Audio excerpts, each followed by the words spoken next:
Bonjour à tous et bienvenue pour cette 13e... Non, il faut que j'arrête avec les doigts, je n'ai plus assez de doigts.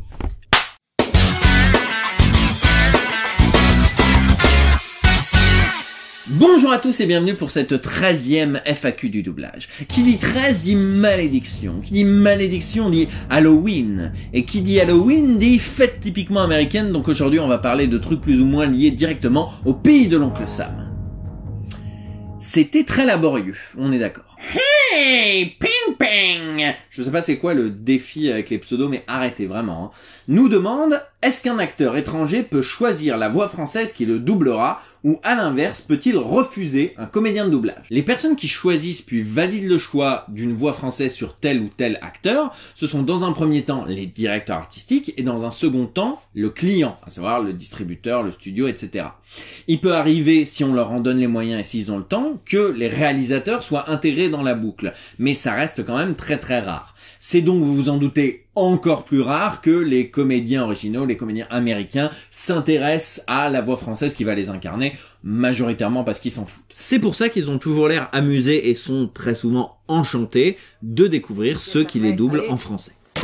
Oh man, he's great! Cependant, c'est vrai qu'on aime beaucoup se souvenir avec tendresse et nostalgie de l'histoire de Daniel Beretta, la voix française de Schwarzenegger, choisie au téléphone par Schwarzenegger lui-même, cette jolie figure d'exception qu'on aime se raconter le soir au coin du feu. Féline Lenoir nous demande, est-ce que les doubleurs, un comédien de doublage, rencontrent parfois l'acteur qu'ils doublent? Plusieurs choses rentrent en ligne de compte. 1. La distance géographique. Quand on habite à 6000 km de distance l'un de l'autre, c'est assez difficile de s'organiser pour aller boire un verre dans un café. Numéro 2. L'indifférence. Eh oui, les comédiens américains n'ont généralement pas grand chose à foutre de qui les double en Europe.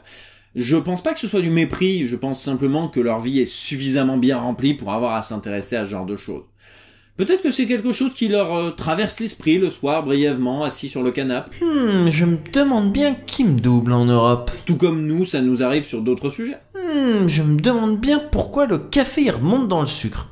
Ça n'a aucun putain de sens. D'ailleurs, cette indifférence, elle va dans les deux sens. Un comédien français qui double une dizaine d'acteurs américains différents dans le mois, peut-être que ça l'intéresse pas plus que ça.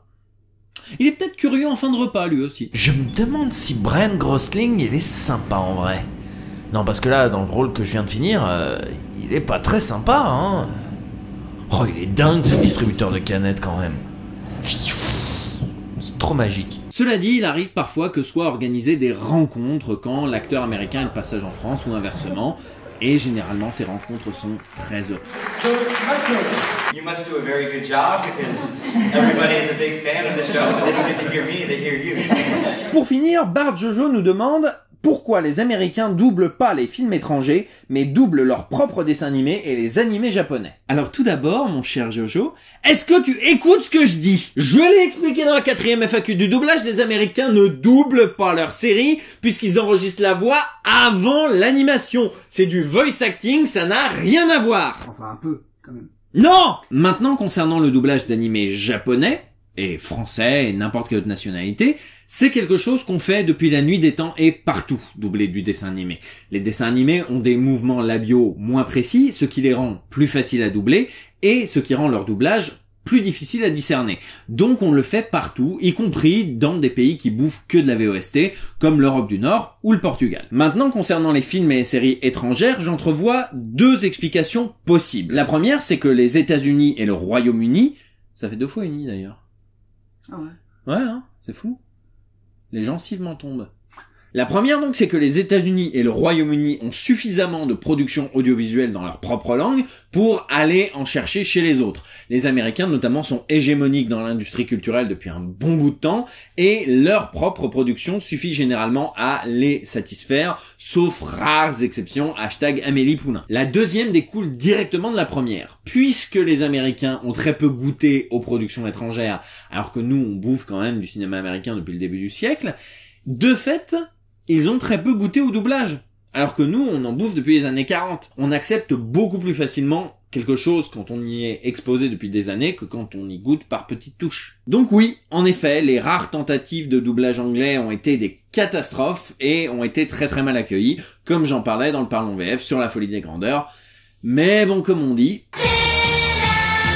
Voilà, c'est la fin de cette 13e FAQ du doublage. N'hésitez pas à poser vos propres questions avec le hashtag FAQ du doublage.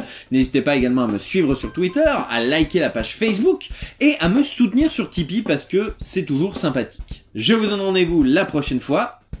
Salut!